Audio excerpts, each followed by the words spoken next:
Hi everyone, I'm Ryozo Tsujimoto from Capcom. We wanted to share more information about Iceborne through another developer diary. That's why I've decided to invite our two directors to join me. Go ahead, guys. Hi everyone, I'm Kaname Fujioka, art director and executive director on Monster Hunter World, Iceborne. Thank you for having me. And also, I'm Daisuke Ichihara, director on Iceborne. Thanks for having me as well. the pleasure is all mine. Now then, let's dive into all the latest updates. But I have to say, hitting up the hot springs is really something. I guess. Yeah. You could say that. Iceborne features a new snowy locale, so we felt it necessary to add areas of warmth as well.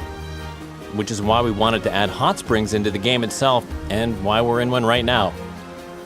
Tsujimoto-san really wanted to make this presentation happen. Right, so here we are. That's right. Right.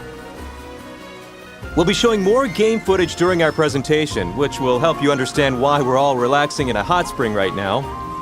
So, without further ado, let's kick things off first with the latest trailer. Enjoy!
Now that you've taken a look at the latest trailer, we wanted to take this opportunity and delve deeper into the various things that were just shown.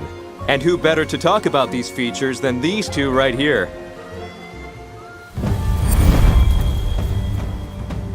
First off, we've announced the new headquarters, Celiana. I believe you also caught a glimpse of our new gathering hub. Let's touch on that a bit more. Well, first we have the hot springs you see here. Hoarfrost Reach, as the name suggests, is quite cold, so we wanted to juxtapose the cold with a home base that provides a sense of warmth. And what better way to warm up than to dive into the hot springs together? That's why we centered the gathering hub around one. So what we see here is very much in the heart of the gathering hub. Exactly. Think of it like the main attraction. Are people going to jump into the hot springs with all their gear on? Great question. You can take a breather with your gear on. But with the click of a button, you can also swap into something more comfortable. We figured it'd be a great way of helping players immerse themselves into the hot springs. So it's up to what the players want. We also prepared specific gestures to take the experience to the next level, such as falling into the water. Players can also splash water at one another, so we really set it out to be a relaxing and interactive environment. You can also enjoy a meal there. Is this a sauna? Indeed. The ultimate test of endurance, so to speak. You can really tell things are heating up. And that the palicos aren't able to keep up. Everyone's ready to keel over. This is a bit of nice detail, but we also added foot baths too, so you can just warm up your feet if you feel like it. It allows you to interact with your palico in a playful fashion. So these are some of the more subtle actions you're able to take. Precisely. Dip your feet into the hot water, and your palico will follow suit. It's all very cute. The palicos are kind of big. Surprisingly big.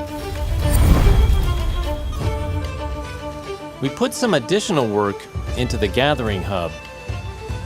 We know a lot of fans wanted us to improve accessibility of things between quests to make everything easier to access and improve the game cycle. So we focused on making things more fluid. It's an area where we wanted people to interact more. We wanted a means of really bringing the community closer together than ever before. There's still some transitional periods, but we wanted to lower the number of loading times. You can now access the smithy directly from the gathering hub, for example. And you can also manage your layered gear from the smithy as well. So in general, you wanted to build a gathering hub that had high usability for a much tighter experience. You're absolutely right. Whether it's the resource center or the botanical research facility, the hub now has all the facilities necessary in preparing for hunts. For the squads, this time around we've prepared something called the squad card. It's something that the squad leader is able to create. They can include information about the squad in the card and send invites to others. People who receive the invite can accept it afterwards without having to be in the same online session. It allows people to check out various squads and gives them time to decide which squad is best for them. By casually sending out squad cards in the same fashion as guild cards, people can still have a means of staying in touch, which I think will improve how people interact with each other in the game. We also included sub-leaders as well. Squads now can have sub-leaders, who are also able to send squad card invites out, as well as accept requests. That's quite a hefty responsibility. The sub-leader is also able to edit the squad emblem as well. We've made various quality of life improvements like this. Every aspect has really been thought out. Up until now, there were two difficulty settings. There was a difficulty for single player and a difficulty for multiplayer, no matter how many people were playing. This time around, we've added another difficulty for those who are co-oping a quest with a party of 2 people. It adds an extra layer of scalability. Yeah, we're now looking at 3 levels of difficulty.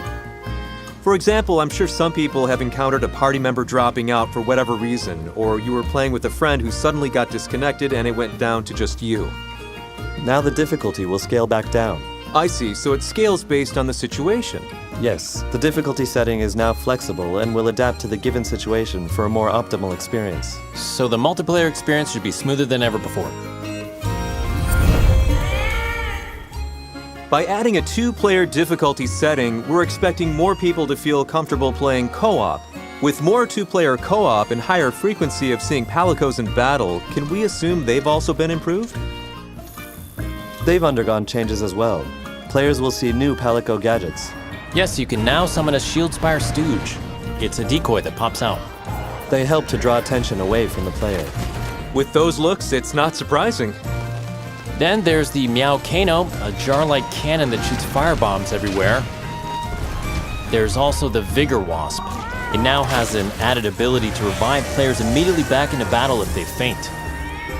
Additionally, there are improved, high-rank versions of the Plunder and Trap gadgets, which I think players are going to enjoy utilizing on hunts.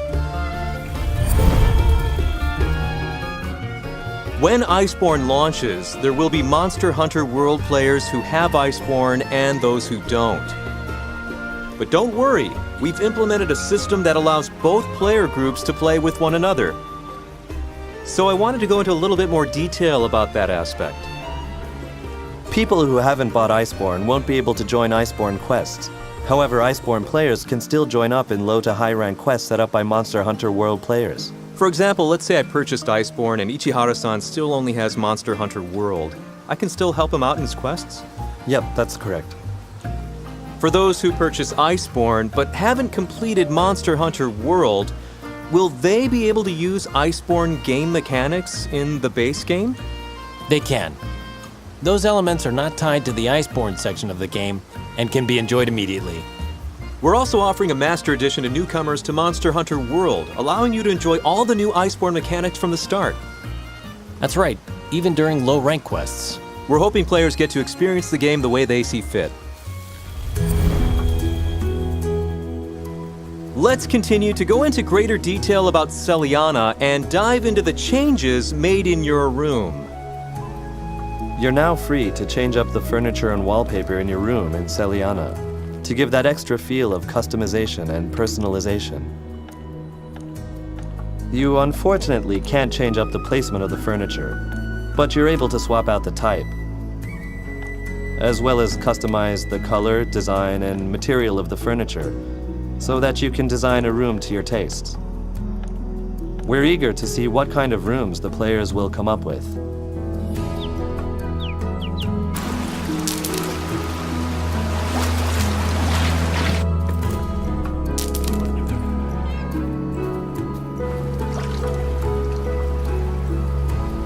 We really wanted to give players that added level of customization, so they're coming back to a unique room like no other. How do you obtain new furniture? You're able to obtain some from completing quests and deliveries. And we also plan on including more furniture in future updates as well. There's also some extra decor in the deluxe kit as well, which we had announced pretty early on. I'm sure there were a lot of fans who were wondering what that was all about. We couldn't talk about details back then. That's right. You can change the entire theme of your room. And while your room is basically made entirely out of wood, such as the pillars, with the deluxe kit, you're able to change it up to stone, which gives a more classic medieval feel to it.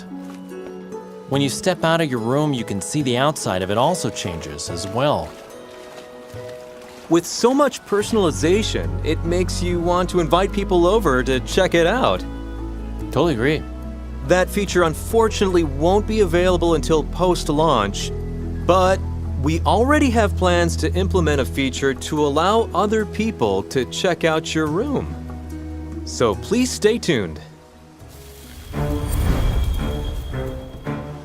Now, let's talk about a new feature called View Mode. We've added a new feature called View Mode to the Start menu. You can move the camera around pretty freely, so you can take screenshots of the game from angles you were unable to access previously. We're hoping it'll be a great feature for those who like taking snapshots of cool moments or scenery. Not to mention you're able to change your pose. That's right. All the gestures so far focused more on movement, such as dances. But we also included more gestures designed for anyone wanting to pose for the camera.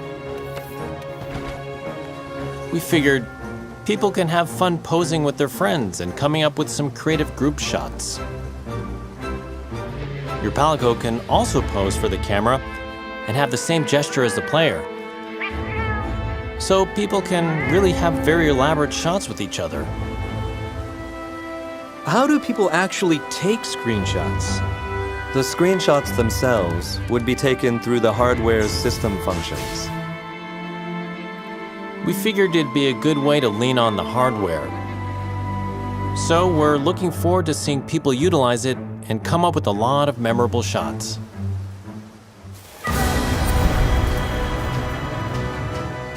Let's now talk about the monsters that appeared in the new trailer. Take it away.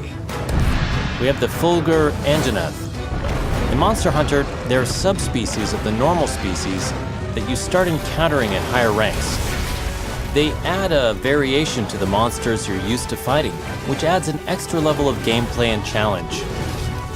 It's very much a twist on what you know. For those who have played through Monster Hunter World, you may have encountered some subspecies already, such as Azure Rathalos, Pink Rathian, and Black Diablos when you reached high rank, and they put different spins on the fights. We wanted to add more of these types of monsters in Iceborne as well. So that's why you have this new subspecies of Anjanath here. Anjanath has an affinity towards fire, but this subspecies of Anjanath has an affinity towards lightning. However, rather than using lightning directly as a weapon, it uses its lightning as a means to charge its body and strengthen its physical attacks. By storing electricity, it can begin to utilize it. And then, for example, its bite attack will be covered in electricity. At its peak, it really starts to act even more violently. So it's all about the player finding a means of reducing its charge. That'll be the key to victory against it. Now let's move on to the second monster, shall we? This is Ebony Odogaron. The regular species locates and devours chunks of meat to feast on, which makes it a little bit stronger. But with the subspecies, we wanted to embellish this attribute further. It frequently carries its prey in its mouth and eats it when hungry. Think of it as being in a constantly powered-up state. It also has an affinity towards the dragon element. If a player is hit, they'll lose the elemental power on their weapon. So it becomes even more important to pay attention to Ebony Odogaron's movements. The original version was prone to attacking with deadly precision, but the subspecies has added attacks with a wider range, so it'll really change up how you decide to approach the fight. This'll be the last monster we talk about today. Glavenus, who captivated the players in Monster Hunter Generations, makes its grand return. It has a unique red and blue appearance, with its tail undoubtedly being its most distinguishable feature. That's right. Its tail is shaped like a great sword, which it wields as a means of hunting its prey. Similar to its previous appearance, we kept elements of its tail heating up or going blunt, and of course adding additional actions fitting of Monster Hunter World. So we hope you'll have a fun time with this monster. Fundamentally, its basic attacks revolve around it heating up its tail and swinging it around for some devastating hits. And it'll also build up fire too. It can also use the heat stored up in its throat to fire attacks at the player. That fire itself also has some features not seen in Monster Hunter Generations. It was a delicate balance of keeping certain elements intact while adding that extra spin that we're giving to all the monsters returning for this iteration. That's all we have for you today in terms of the monsters. But there's still plenty more monsters to talk about. So please stay tuned as we continue to roll out more information for you. I just wanted to take this opportunity to summarize our product lineup. Monster Hunter World Iceborne will have a global release on PS4 and Xbox One this year on September 6th. The PC version will be coming this winter. If you already have Monster Hunter World, you can pre-order the Iceborne expansion now and immediately jump into new gameplay at launch. For those who haven't played Monster Hunter World, we recommend checking out the Master Edition, which includes both the base game and the Iceborne expansion. You can pre-order it online or at your local retail store. We also have the Digital Deluxe version that includes the Deluxe Kit. This contains additional layered armor, the aforementioned room decor, as well as stickers and gestures. This is also available for pre-order now. If you purchase any of these products before the launch of the game or just after release, you'll also get the Yukumo layered armor set as an incentive. That's all we have for you today, and we hope you enjoyed what you saw. We'll have more updates for you in August. So, we'll see you then! Well then, let's end things with our usual call-out. Ready? Happy hunting!